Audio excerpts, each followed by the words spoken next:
या देवी सर्वभूतेषु शक्तिरूपेण संस्थिता नमस्तस्यै नमस्तस्यै नमस्तस्यै नमो नमः।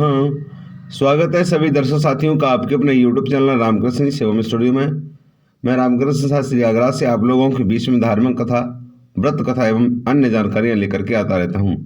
आशा करता हूं आप सभी स्वस्थ होंगे और आपके ऊपर माँ भगवती लक्ष्मी मैया की कृपा हमेशा हमेशा बरसती रहेगी, आपकी मनोकामना पूर्ण होती रहेगी।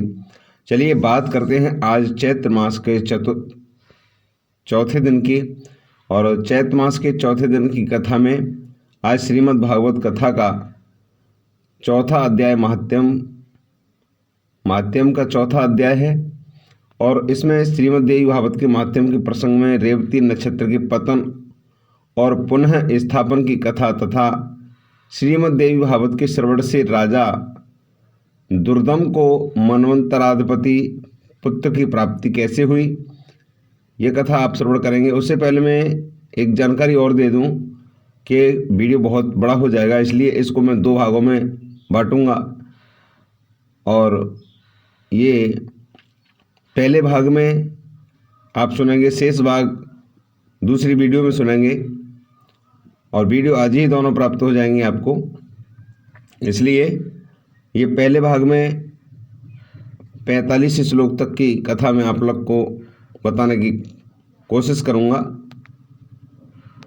और एक और निवेदन आपसे करना चाहूँगा कि अभी तक चैनल को सब्सक्राइब नहीं किया हो तो प्लीज़ चैनल को सब्सक्राइब करें, बेल को प्रेस करके रखें, इससे नोटिफिकेशन सबसे पहले आपको मिले।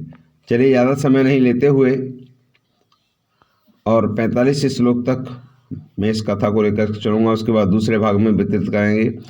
तो इधर सूत जी महाराज इस अलौकिक एवं विचित्र कथा को सुनकर के पुनः सुनने की इच्छा वाले अगस्त जी से बड़ी विनम्रता पूर्वक भगवान कार्तिक से कहा। अगस्त जी बोले कि हे देव सेनापति, हे देव, मैंने यह विचित्र कथा सुन ली, अब आप श्रीमद् भागवत का दूसरा अध्याय मुझे बताइए। कार्तिकेय जी बोले कि हे मित्रावरुण के से प्रकट होने वाले मुनि, अब आप यह कथा सुने जिसके एक अंश में भागवत की महिमा कही गई हो, धर्म का विशद वर्णन किया गया हो और गायत्री का प्रसंग आरंभ करके उसकी महिमा दर्शाई गई हो, उसे भागवत के रूप में जाना जाता है। यह पुराण देवी भगवती के महात्म्य से परिपूर्ण होने के कारण देवी भागवत कहा जाता है। वे परा भगवती ब्रह्मा, विष्णु और महेश्वर की आराध्य हैं। ऋत नाम से विख्यात एक महान बुद्धि संपन्न मुनि हुए और रेवती नक्षत्र अंतिम भाग गणांतक योग में उनके यहाँ समयानुसार एक पुत्र उत्पन्न हुआ। उन्होंने उस पुत्र को जातकर्म आदि क्रिया तथा चूड़ाकरण एवं उपनयन आदि संस्कार भी विधि पूर्वक संपन्न किए। महात्मा ऋत्वाक के यहाँ जब से वह पुत्र उत्पन्न हुआ तो उसी समय से शोक तथा रोग से ग्रस्त रहने लगे और क्रोध एवं लोभ ने उन्हें घेर लिया। उस बालक की माता भी अनेक रोगों से ग्रसित होकर के नित्य शोकाकुल और अति दुखी रहने लगी। मुनि ऋत्वाकु अत्यंत दुखी और चिंतित होकर सोचने लगे कि ऐसा कारण क्या है कि मेरे अत्यंत दुर्मित पुत्र उत्पन्न हुआ है। तरुणावस्था को प्राप्त होने पर उसने किसी मुनि पुत्र की पत्नी का बलपूर्वक हरण कर लिया। वह दुर्बुद्धि अपने माता पिता की शिक्षाओं पर कभी भी ध्यान नहीं देता था। तदनंतर अनंत दुखी वाले ऋत्वाक ने यह कहा कि मनुष्यों के लिए पुत्रहीन रह जाना अच्छा है, किंतु कुपुत्र की प्राप्ति कभी नहीं होनी चाहिए, वो ठीक नहीं है। कुपुत्र स्वर्ग में गए हुए पितरों को भी नरक में गिरा देता है जब तक जीवित रहता है, जब तक माता पिता को केवल कष्ट ही रहता है। अतः माता पिता को कष्ट पहुंचाने वाले पापी कुपुत्र के जन्म को धिक्कार है। ऐसा पुत्र मित्रों न तो उपकार कर सकता और न शत्रुओं का ही अपकार ही, न शस्त्रों का अपकार ही। संसार में वे मानव धन्य हैं जिनके घर में परोपकार परायण तथा माता पिता को सुख देने वाले पुत्र हुआ करते हैं। कुपुत्र से कुल नष्ट हो जाता है, कुपुत्र से यश नष्ट हो जाता है और कुपुत्र से लौकिक तथा परलौकिक दोनों जगत में दुख और नारकीय यातनाएं भोगनी पड़ती हैं। कुपुत्र से वंश नष्ट हो जाता है, दुष्ट पत्नी से जीवन नष्ट हो जाता है, विकृत भोजन से दिन व्यर्थ चला जाता है और दुरात्मा मित्र से सुख कहाँ से मिल सकता है।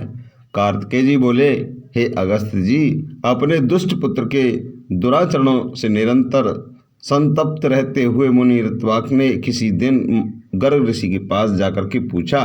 ऋत्वाक बोले कि हे भगवान, हे ज्योतिष शास्त्र के आचार्य, मैं आपसे अपने पुत्र को दुहशीलता का कारण पूछता हूँ, अपने पुत्र का।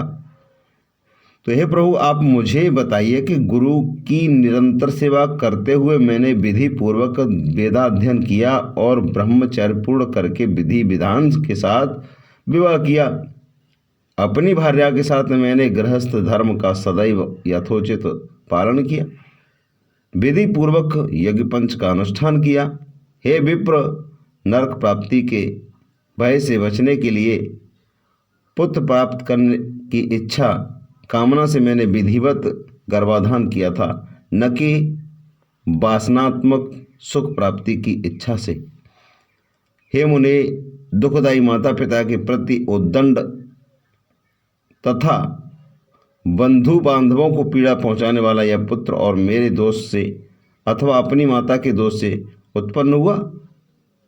तब ज्योतिष शास्त्र के ज्ञाता गर्गाचार्य जी ने मुनि ऋत्वाक का यह वचन सुनकर के सभी कारणों पर सम्यक रूप से विचार करके कहा कि गर्गाचार्य जी बोले, हे मुने, इसमें न तो आपका दोष है, न बालक की माता का दोष है और न तो कुल का दोष है।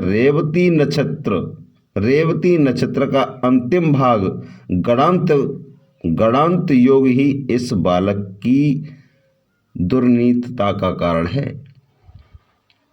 हे मुने, अशुभ वेला में आपके पुत्र का जन्म हुआ, इसी कारण यह आपको दुख दे रहा है। इसमें लेस मात्र भी अन्य कोई कारण नहीं है। अंत में ब्राह्मण इस दुख के शमन के लिए आप प्रसन्न पूर्वक समस्त दुर्गतियों का विनाश करने वाली कल्याणी जगदम्बा दुर्गा की आराधना कीजिए।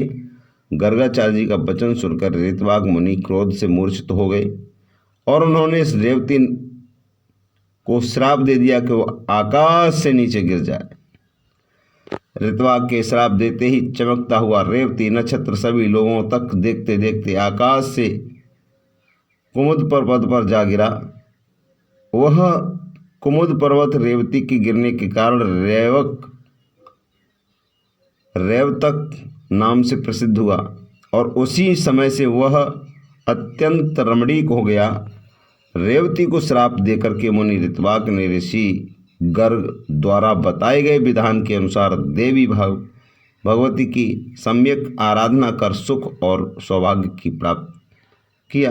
कार्तिकेय जी बोले कि हे अगस्त्य जी, उस रेवती नक्षत्र के महान तेज से एक कन्या उत्पन्न हुई जो अनुपम रूपवती होने के कारण लोक में दूसरी लक्ष्मी की भांति प्रतीत हो रही थी। रेवती नक्षत्र की कांति से प्रादुर्भूत उस कन्या को देख करके मुनि समुच ने प्रसन्न होकर के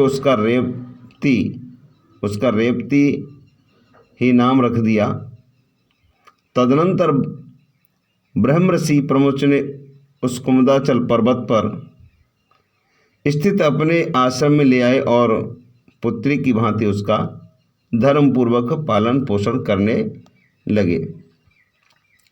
समय पाकर यौवन को प्राप्त उस रूपवती कन्या को देखकर के मुनि ने विचार किया कि इस कन्या के योग्य वर कौन होगा।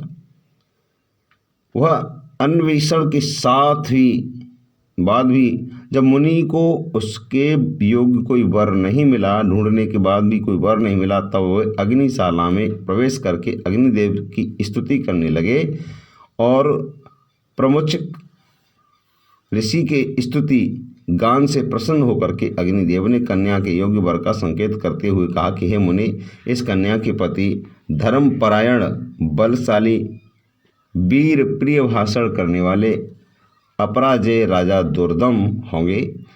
तब अग्निदेव के इस वचन को सुनकर के मुनि अत्यंत प्रसन्न हुए। संयोग से उसी समय आखेट के बहाने दुर्दम नामक प्रतिभाशाली राजा मुनि प्रमुख के आश्रम में आ गए।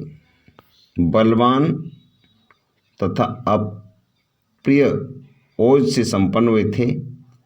प्रियव्रत के वंशज राजा दुर्दम विक्रमशील के पुत्र और कालिंदी के गर्भ से उत्पन्न हुए थे। मुनि के आश्रम में प्रवेश करें और वहां से न देख करके राजा दुर्दम ने रेवती को प्रिय इस शब्द से संबोधित करके पूछा। राजा बोले कि हे प्रिय, महर्षि भगवान प्रमुख इस आश्रम से कहाँ गए हुए हैं? हे कल्याणी, मुझे सच सच बताओ, मैं उनके चरणों का दर्शन करना चाहता हूँ। कन्या बोली, हे महाराज, महामुनि अग्निशाला में गए हुए हैं। राजा भी यह वचन सुनकर के शीर्षा पूर्वक आश्रम से बाहर निकल आए। उसके बाद प्रमुच मुनि के राज लक्षण संपन्न एवं विनयवंत राजा दुर्दम को अग्निशाला के द्वार पर स्थित देखा।